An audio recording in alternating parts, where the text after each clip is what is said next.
Hello, my name is Shawn Lennie, and in this video, I'd like to discuss one aspect of my online teaching that I'm expanding on in order to improve my ability to support student learning.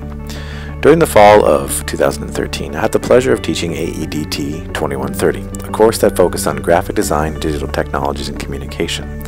One of the strategies I applied in this course was the use of digital storytelling as a way to explain the role that peer critique played in the design process. To achieve this, I created an animation in which two characters, Bob and Jane, enacted a scene that showed an example of bad peer feedback. A commentary was provided that explained why certain types of feedback lack value in the design process. I then reran the animation and adjusted the dialogue so that it served as an example of good peer feedback. The goal here was to provide a visualization of what peer critique conversation could look like and explain how could it improve design work. This animation was well received by students and was noted for its ability to communicate concepts in a way that was both informative and entertaining.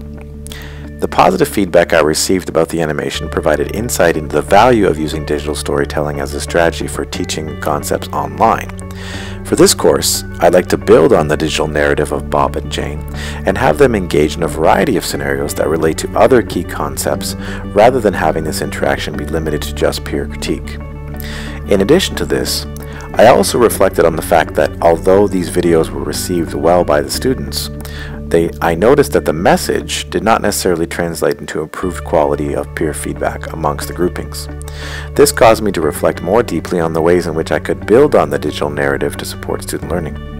In this case, the message had been received, it was entertaining, it was cool, but I wondered how could it translate into a deeper level of understanding. To respond to this, I aim to apply the following strategies for enhancing the effectiveness of the digital narrative. First, I'd like to explore ways to effectively use a critique script that would guide students through the critique process.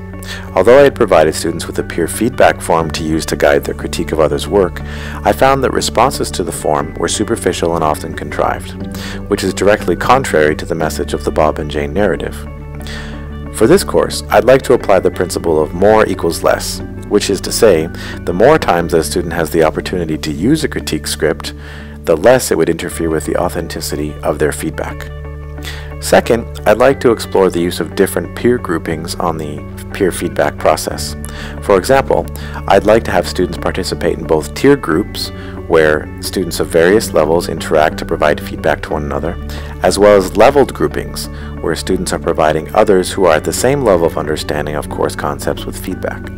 I believe that providing students with an opportunity to work in both types of groups may help them gain more confidence in their own work as well as in the critique process. I believe that applying strategies will help enhance the quality of peer critique in an online context and support student learning.